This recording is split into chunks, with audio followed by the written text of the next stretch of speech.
सगियुनि में पुलिस जी हिरासत में ॻोठाणो पुरस्कार नमूने फ़ौत थी वियो। वारसनि पारां SHO ते क़त्ल जो इल्ज़ाम लॻायो वियो आहे।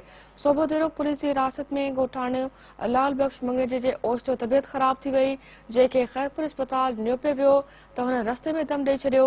होॾां फ़ौती जे वारसनि इल्ज़ाम लॻाईंदे चयो आहे त संदन हमराह खे SHO सूबो देरो अकबर आलमाणी तशदुद करे क़त्ल कयो आहे। ॻोठ मिसर ख़ान मंगेजे जे रहवासी लाल बख़्श खे सूबो देरो पुलिस कुझु ॾींहं अॻु ज़मीन जे तकरार तां गिरफ़्तार कयो हो। अहम ख़बर नाज़रीन सां शेयर कयूं पिया। सगियूं में पुलिस जी हिरासत में ॻोठाणो पुरस्कार नमूने फ़ौत थी वियो आहे। वारसनि पारां SHO ते क़त्ल जो इल्ज़ाम लॻायो वियो आहे।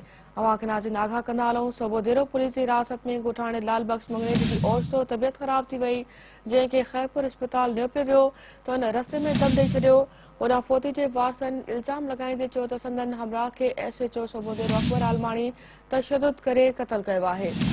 ॻोठ मिसर ख़ान मंगेजे जे रहवासी लाल बख़्श खे सूबो देरो पुलिस कुझु ॾींहं अॻु ज़मीन जे तकरार तां गिरफ़्तार कयो हो।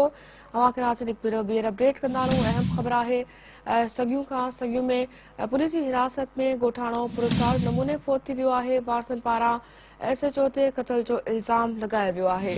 सूबो देरो पुलिस जी हिरासत में ॻोठाणो ऐं लाल बख़्श मंगेजे जी ओचितो तबियत ख़राब थी वई, जंहिंखे ख़ैरपुर अस्पताल नियो पियो वियो त हुन रस्ते में दम ॾेई छॾियो।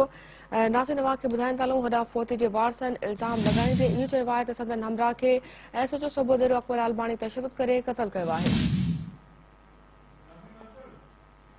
इन हवाले सां तफ़सील लाइ राब्तो कयो आहे सिंध टीवी न्यूज़ जे रिपोर्टर यासीन राजपर सां। यासीन, अपडेट कजो, कहिड़ा तफ़सील आहिनि, छा चवणो आहे वारसनि जो?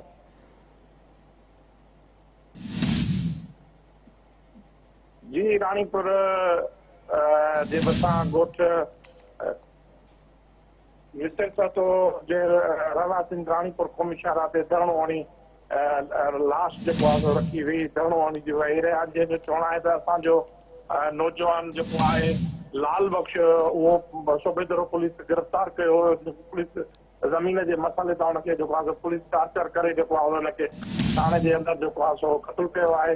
ऐं हुनजी जेको आहे FIR दाख़िल थियण ताईं जेको आहे असांजो जेको आहे लाश रखी जेको आहे सो वेठा आहियूं। ऐं जेको आहे FIR दाख़िल थींदी हुन खां पोइ थींदासीं। जॾहिं त रानीपुर पुलिस वाक़े वारे हंधि पहुचे, धरणे वारे हंधि पहुची जेको आहे सो हुन सां ॻाल्हियूं कयूं ऐं उहो जेको आहे SHO हुनखे यकीन ॾियारे थो तव्हांजो जेको आहे जेको आहे हिन क़त्ल जेको आहे FIR दाख़िल कई वेंदी आहे। हुन खां पोइ जेको हुननि वारसनि जेको आहे लाश खणी जेको आहे रोड ख़ाली करे छॾियो आहे। जी ठीकु आहे यासीन, अपडेट करण जे लाइ महिरबानी।